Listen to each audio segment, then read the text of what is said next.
In this video we're going to study straight lines in more detail. It's objective 48. We've already plotted straight lines before, so we're just going to recap that when you haven't got it in your notes, so please take down everything you see here. If you remember to plot a straight line, you need to have points to plot a line, and to generate points we need a table of values. We can choose any x values, but we keep it simple. 0, 1, 2 usually do the job. So when x equals 0, to find the value of y, this equation tells us what y is equal to. Y is equal to 3 zeros, take away 1. So you can write down your method. When x is 0, y would be 3 zeros, take away 1. 3 zeros are 0, take away 1, you get minus 1. When x is equal to 1, y would be 3 ones, which are 3, take away 1, which gives 2. And when x is equal to 2, we get y equals 3 2's, which are 6, take away 1, which gives 5. And then you plot those values onto a graph along the corridor, up the stairs every time. So along the corridor 0, up the stairs, actually going down to the basement, minus 1. Along the corridor 1, up the stairs 2. Along the corridor 2, up the stairs 5. Now, a bit more on this equation. There's no coincidence that it goes up by 3 each time. If we plotted the next point when x is 3, it would be 3 more, which would be 8. So you're tracing across 1 right, 3 up, 1 right, 3 up, 1 right, 3 up. And hopefully you can tell me when x equals 4, the y value will be 11. Your straight line should be going through those points. Now, the fact that that line, every time you go 1 to the right and 3 up, that property creates the steepness of that line. If I only went 1 across and 2 up, or even only 1 across and 1 up, let's just randomly draw one, don't copy this down. These points, if every time I go 1 right I'm going 1 up, that line is not as steep. Okay, so the fact that you're going up in 1 right and 3 up creates the steepness of the graph. That steepness is called the gradient. And the way that we measure the gradient, there's a formula and there's a way of remembering it. To do it, you need to pick 2 points on the graph. So we're going to pick 2 simple points, the point 1, 2, and the point 3, 8. So I'll repeat that. To find the gradient of a line, its steepness, you pick 2 points and draw a right angled triangle in. Copy this down now. Now the formula for gradient, it's a mini title. The gradient is called m. Don't ask why, but it is. So m equals, now there's a few different ways you can describe this. Depending on your teacher, they'll have a different preference, and you may have a different preference. So I'm going to show you a few different ways, and you can decide for yourself what you prefer. Okay, can be described first of all as the rise divided by the run. The rise is how much the triangle rises by, the vertical distance. Another way to describe that would be the change in y, or the difference in y. How does y change from here to here? It goes from 2 to 8, so it rises by 6. The change in y is 6. That's divided by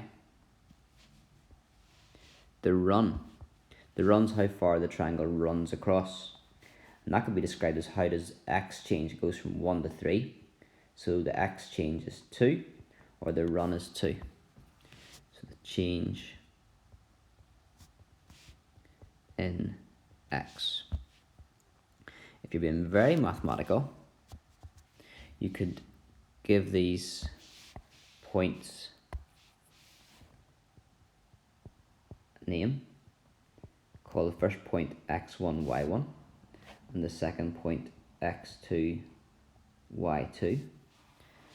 And then, if that's how we call it, the change in y will be y2 minus y1, 8 minus 2 to give the 6. So the formula is y2 minus y1.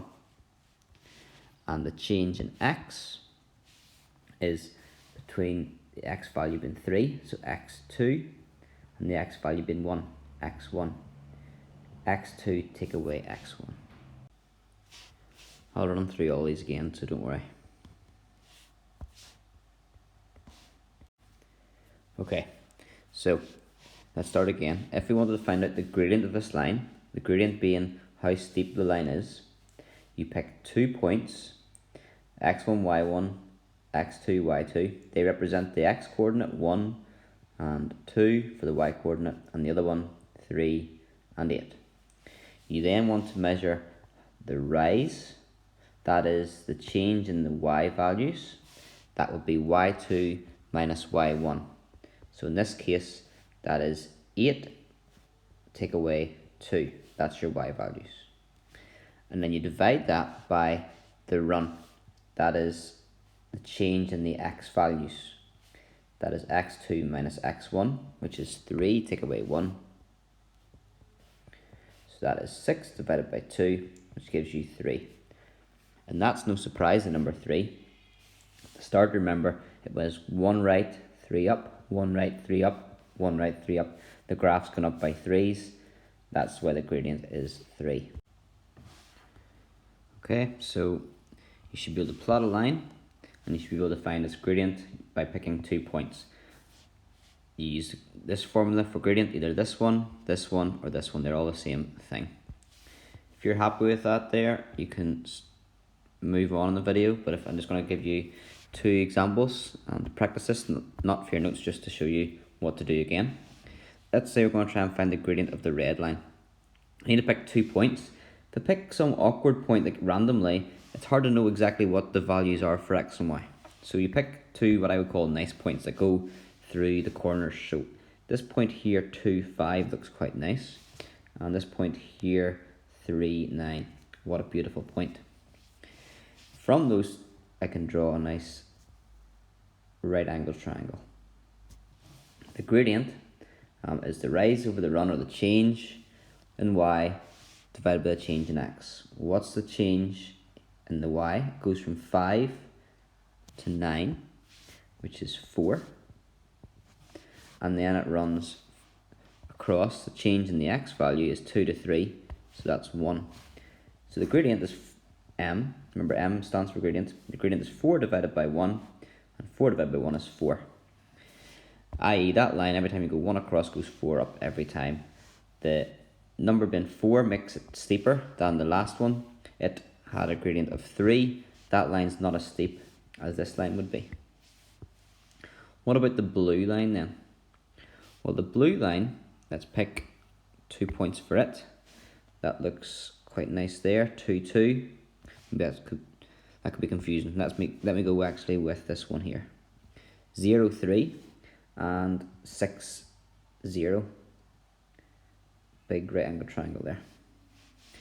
So the change in y, it goes from 0 up to 6, up to 3.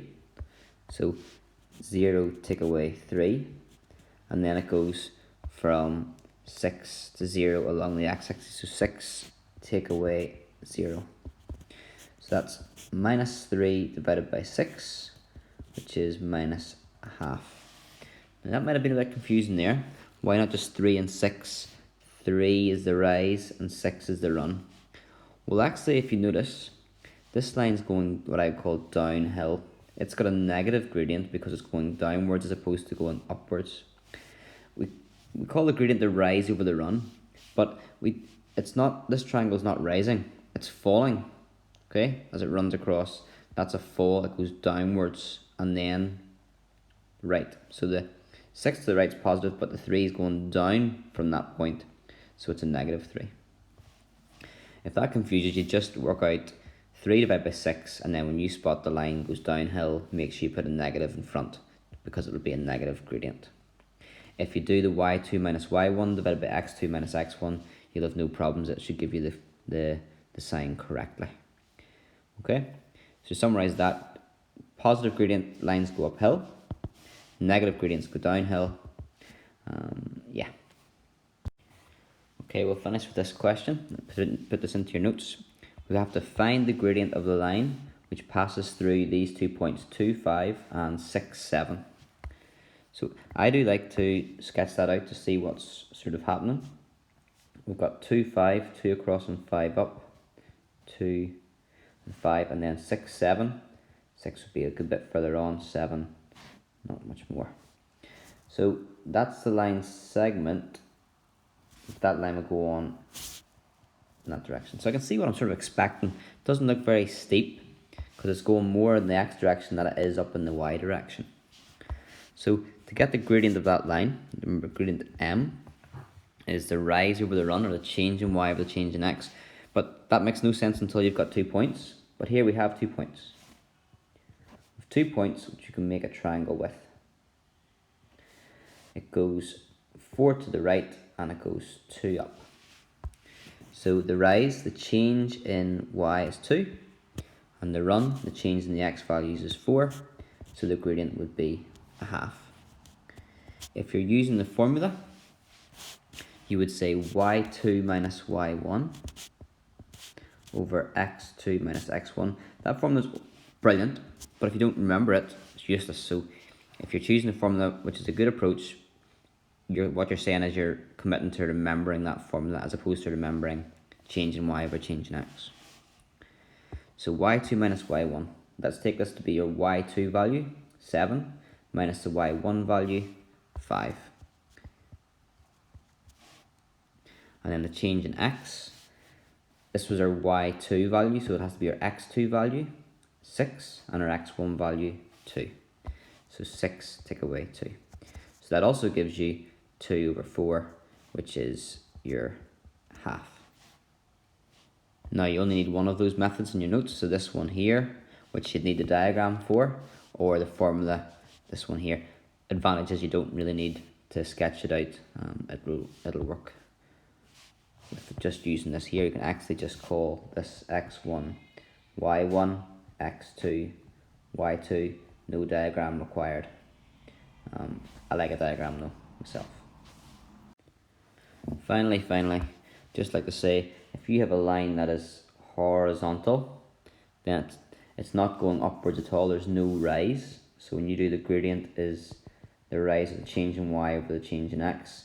It doesn't rise at all, so it's going to be 0 over, the run goes on forever and ever, but 0 divided by anything is going to be 0. So a flat line has a gradient of 0. As you increase the steepness, that gradient gets more and more and more until, so this line here, which is a mess, would be very, let's say 20 or 30, really high, until you go vertically. So in theory, vertically has no run because it doesn't go to the right at all, it just goes upwards. So you could say that the gradient of a vertical line would be infinity. So it goes anywhere from starting off with a, see, this line, get it right, this line here, gradient of 0, it's getting steeper and steeper and steeper. So now it's got a gradient of 1, now its gradient is 2, 3, 4, 5, 6, 7. But then when it gets really high, it will get to infinity, I suppose, at vertical. And I said I'd be finished, but I'm not. Still more. If two lines have the same gradient, so that one's got a gradient of 2, if another line has a gradient of 2, or another line has a gradient of 2, what you'll notice is those lines are parallel. We'll put that properly into our notes next day, but just so you know for the exercise, lines that have the same gradient are parallel.